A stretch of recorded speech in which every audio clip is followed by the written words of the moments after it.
जो मैं new video start करते हैं आज next topic intervening vowel and positions. इसमें ज़्यादा कुछ खास चैप्टर नहीं है, बस कंफ्यूज करने के लिए बना रखा है। ठीक है, मेन इंपॉर्टेंट पॉइंट्स इसके मैंने आपको उसी में कवर अप करवा दिए थे वोवल्स वाले चैप्टर में। इतना कुछ स्पेशल नहीं है इसमें, बस एक दो पॉइंट इंपॉर्टेंट है, वो देख लेते हैं। छोटी सी वीडियो होने वाली है। ठीक है, इसमें प्लेसेस समझा रखे हैं वही जो मैंने आपको वोवल्स में बता दी थी कि first second and third place अगर दो कॉन्सोनेंट एक साथ ज्वाइंट होते हैं तो उसके बाद फर्स्ट सेकंड एंड थर्ड हमारा क्या रहेगा। तो मैंने आपको पहले ही बता दिया कि जो हमारा फर्स्ट कॉन्सोनेंट होगा उसी का ही टॉप हमारा फर्स्ट प्लेस रहेगा, उसी का ही मिडल जो हमारा फर्स्ट होगा उसी का ही मिडल हमारा सेकंड प्लेस रहेगा। और जितने भी उसके बाद चाहे वोवल एक ज्वाइन हो या फिर कितने भी ज्वाइन हो, 3 ज्वाइन हो 4 ज्वाइन हो, ठीक है, इसी के साथ और जुड़ते जुड़ते जहाँ भी उसका एंड होगा वो ऑलवेज हमारा थर्ड प्लेस रहेगा। अब जैसे इसमें 2 हैं तो इसका एंड ही है तो थर्ड, और इसकी स्टार्टिंग है तो फर्स्ट। ठीक है, फर्स्ट और थर्ड आपको क्लियरली समझ में आ गया होगा कि जहाँ से बिगनिंग होगी वो फर्स्ट और जहाँ एंड होगा वो थर्ड है। बस सेकंड का ये है, जहाँ जो भी हमारा फर्स्ट कॉन्सोनेंट होगा उसी का ही हाफ हमारा सेकंड हो जाएगा, सब में यही है। अब देखो जैसे ये के और पी बना रखे हैं मैंने एग्जाम्पल के लिए, तो इसमें ये बिगनिंग है तो यहाँ से फर्स्ट, एंड है यहाँ थर्ड, और फर्स्ट कॉन्सोनेंट का ही मिडल सेकंड, ऐसे ये वाला है। और ऐसे ये इसमें एक कर्व भी मतलब हॉरिजॉन्टल स्ट्रोक एम है तो इसी का ही मतलब जो आफ्टर एंड बिफोर था ये है। ठीक है, बिफोर अगर वोवल बिफोर वाली साइड होगा तो बिफोर वाली साइड लगेगा, और आफ्टर वाली साइड है तो आफ्टर वाली साइड लगेगा। ठीक है, तो ये first second and last third, ऐसे आपको प्लेसेस तो समझ में आ गए होंगे क्लियरली कि फर्स्ट सेकंड एंड थर्ड क्या है। जहाँ से बिगनिंग होगी वो फर्स्ट, जहाँ एंड होगा वो थर्ड, एंड जो फर्स्ट कॉन्सोनेंट का मिडिल पार्ट होगा वो ऑलवेज सेकंड प्लेस रहेगा। ठीक है, इसके अलावा इसमें इंटरविनिंग वोवल, इंटरविनिंग का मतलब है middle of the word with the middle of the consonant, मतलब मिडल ऑफ द वर्ड जो भी एक वोवल है, एक से ज़्यादा कोई भी वोवल्स आएंगे तो उनको हम कैसे यूज़ करेंगे। ठीक है, जैसे अब हमने नॉर्मल उसमें ये बनाया था पाउल, फर्स्ट प्लेस का वोवल था, डैश था इसमें। ठीक है, अब जैसे हमने पाउल बना लिया, अब हमारा आ गया पॉली। अब इसमें 2 आ गए, एक तो हमारे ये आउल वाला ही हो गया और एक वाई आ गया। ठीक है,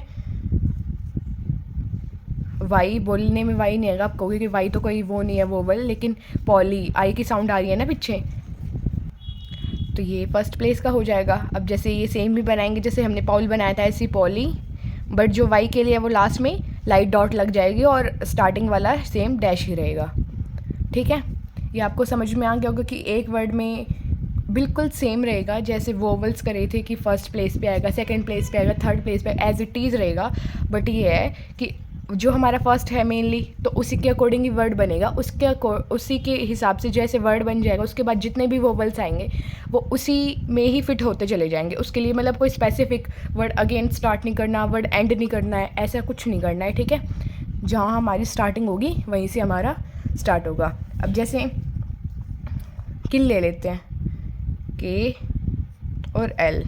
अब जो किल है, किल में हमारा आई वाला थर्ड प्लेस का वोवल है। इसमें जैसे हमारी साउंड पॉली की थी तो वो फर्स्ट प्लेस की थी, लेकिन जो अगर खाली किल लेते हैं हम तो हमारा थर्ड प्लेस वाला है। ठीक है, ये आई। ठीक है, इसके बाद जो हमारा थर्ड प्लेस का किल है तो अब ये थ्रू द लाइन तो चला ही गया, मैंने आपको बताया था कि थर्ड प्लेस होगा तो थ्रू द लाइन जाएगा। ऐसे ही इसका वोवल लगाने के लिए यहाँ हम डॉट लगा देंगे, किल बन गया ये। ठीक है, अब थोड़ा सा ले लेते हैं और भी वर्ड्स ताकि याद हो जाएं, जैसे रेड है आर और डी, डॉट रेड हो गया ये। अब रीड ले लेते हैं एक, या तो रेड ले लेते हैं, सिमिलर सा हो जाएगा, समझ में भी आ जाएगा। रेड आर और डी सेम, बट क्या है हैवी साउंड है तो वोवल भी हैवी लगेगा, तो यहाँ हम डार्क डॉट लगा देंगे। ठीक है, ये आपको सारा खेल इसमें केवल साउंड का है। वोवल्स में जैसे आपने साउंड पकड़ी एज इट इज़ इसमें पकड़नी है, बस इसमें क्या है प्लेसेस का मेन रोल है कि आपको फर्स्ट सेकंड एंड थर्ड की प्रॉपर कैसे पता होगा कि कैसे कौन सा कहाँ आएगा। कितने भी वोवल्स जुड़ जाएं बट स्टार्टिंग हमारी फर्स्ट वर्ड और फर्स्ट वोवल के अकॉर्डिंग ही होगी, उसी के आगे और चीज़ें जुड़ती चली जाएंगी। ठीक है, अब जो इसमें मेन पॉइंट है, जैसे ये तो हम जितने एग्जाम्पल करेंगे उतना ही बढ़िया है। जैसे इसमें आर में ही रिप ले लेते हैं, रिप REAP। जैसे यहाँ हमने सिंगल ई वाला ले लिया, ए वाला और ये ले लेते हैं। ठीक है, आर और पी बना दिया हमने। इसमें 2 कॉन्सोनेंट है बट रीप साउंड हैवी है, ठीक है, तो मतलब थर्ड प्लेस का वोवल हो गया, डाउनवर्ड जाएगा, थ्रू द लाइन जाएगा, और ये हमने लगा दिया डार्क डॉट। जब तक प्रैक्टिस नहीं करोगे ना, जब तक ये बिल्कुल भी समझ में नहीं आएंगे। खाली वोवल ही ऐसा चैप्टर है जो बिल्कुल रूट्स है स्टेनो के, इसकी प्रैक्टिस सबसे ज़्यादा ज़रूरी है। जितनी प्रैक्टिस करोगे उतने ही अच्छे से वोवल्स आएंगे और उतनी ही अच्छी स्टेनो हो जाएगी। मेनली हमारा बेस ही यही है स्टेनो का, ठीक है। ये मैंने जैसे आपको वर्ड बता दिए हैं कि कैसे कैसे आपको इनकी साउंड समझनी है। अब ऐसे ही अगर इनमें और बड़े बड़े वर्ड्स जुड़ते चले जाएंगे तो सेम वो भी ऐसे ही बनेंगे, ठीक है। अब जैसे थोड़ा बड़ा ले लेते हैं, जैसे मंडे है, अब यहाँ भी आ गया वोवल और यहाँ भी आ गया वोवल। तो जैसे हमने अब जैसे मंडे है तो इसमें साउंड बिल्कुल वो है, मतलब ज़्यादा हैवी नहीं है, मंडे ऐसे नहीं है बिल्कुल, ठीक है, मंडे है, नॉर्मल है। तो सिंपली समझ में आ रहा है हमें कि क्या है, मतलब फर्स्ट प्लेस से स्टार्ट होगा ये, ठीक है। एम एन और डे, डी हमारा डार्क है तो ये डे थोड़ा हैवी साउंड कर रहा है तो डार्क डॉट आ जाएगी और मन में सेकंड पेज पे हम लगा देंगे, ठीक है। उसके बाद और देख लेते हैं और वर्ड, जैसे कैशियर है, KSH और R, ये फर्स्ट प्लेस का हो गया कैशियर, फास्टली बोला जा रहा है, लाइट साउंड है, ये हमने यहाँ पे लगा दी लाइट डॉट। और लास्ट में अर की साउंड है तो उसमें भी हम डार्क डॉट, ठीक है, वो थोड़ी हैवी साउंड है तो इसलिए डार्क डॉट। ये बस आपको लाइट डॉट और डार्क डॉट का सिस्टम पता होना चाहिए, उसी के बाद आप क्लियरली समझ सकते हो कि क्या चक्कर रहेगा इनका, ठीक है। इसके बाद और वर्ड देख लेते हैं, जैसे ये हो गया कॉल, नॉर्मल डैश वाला वोवल है, डॉली, यहाँ डैश और यहाँ डॉट, क्योंकि लास्ट में वाई भी है तो साउंड आ रही है एक और वोवल की, ठीक है। चीप, थ्रू द लाइन जाएगा, सॉरी मिस्टेक हो गई है यहाँ पे, चीप। अब आफ्टर एंड बिफोर का मैंने आपको बता ही दिया था कि आफ्टर में वो जो वोवल बाद में आएगा और बिफोर में जो पहले आएगा। अगर किसी भी कॉन्सोनेंट से पहले वोवल आ जाता है, जैसे एयर, तो हम पहले लगाएंगे, और किसी भी कॉन्सोनेंट के बाद वोवल आएगा तो हम उसे बाद में लगाएंगे, ठीक है। इतना हो गया होगा क्लियर।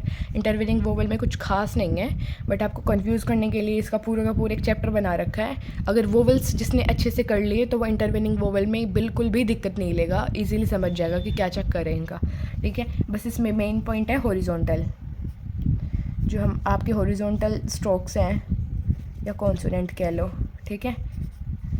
जो आपके हॉरिजॉन्टल कॉन्सोनेंट स्ट्रोक्स हैं आपने देखे होंगे, एम एन इंग के गे, जो ये, ठीक है, हॉरिजॉन्टल में थे, इन सभी का क्या रहेगा कि अगर ये ऐसे हैं ऑन द लाइन बनते थे ये सारे, तो ये कभी भी थर्ड प्लेस में थ्रू द लाइन नहीं जाएंगे, इफ़ अगर इनके साथ कोई और वर्ड बना हुआ है तो।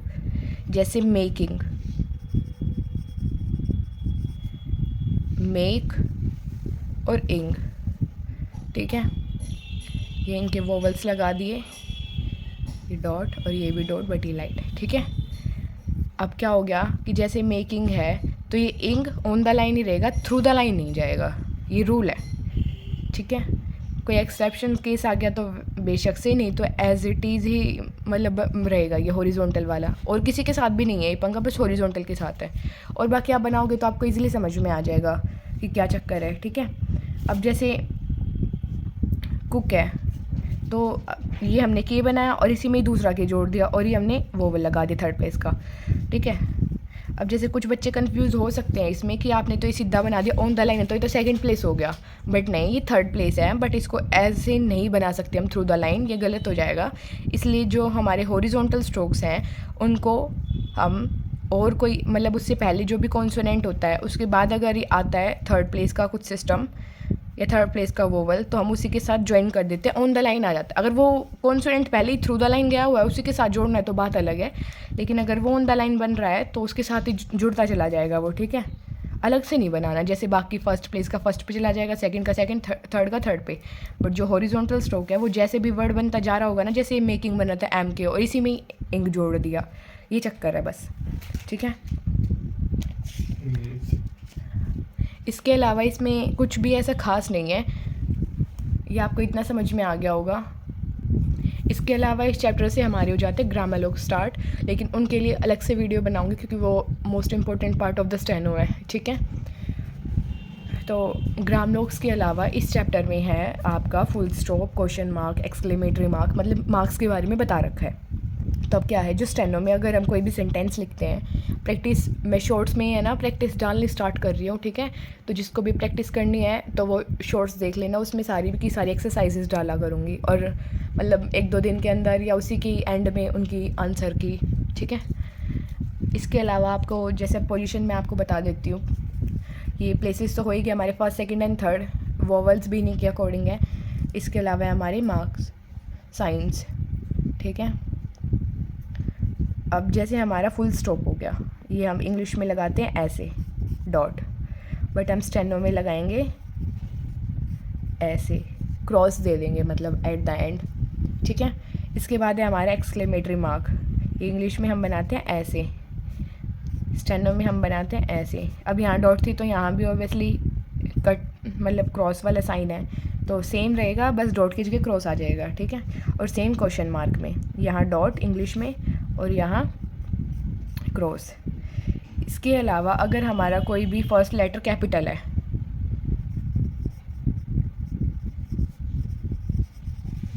अगर हमारा किसी भी सेंटेंस के स्टार्टिंग में जो फर्स्ट वर्ड होता है हमारा वो कैपिटल है, या हम किसी भी मोन्यूमेंट या स्पेसिफिक चीज़ के बारे में अगर हम बता रहे हैं, किसी भी फेमस चीज़ के बारे में बता रहे हैं जिसका फर्स्ट वर्ड हमारा कैपिटल रहेगा, फर्स्ट लेटर हमारा कैपिटल रहेगा, तो उसको हम मार्क कर देंगे ऐसे डबल लाइन। जैसे हमने ले लिया ताज,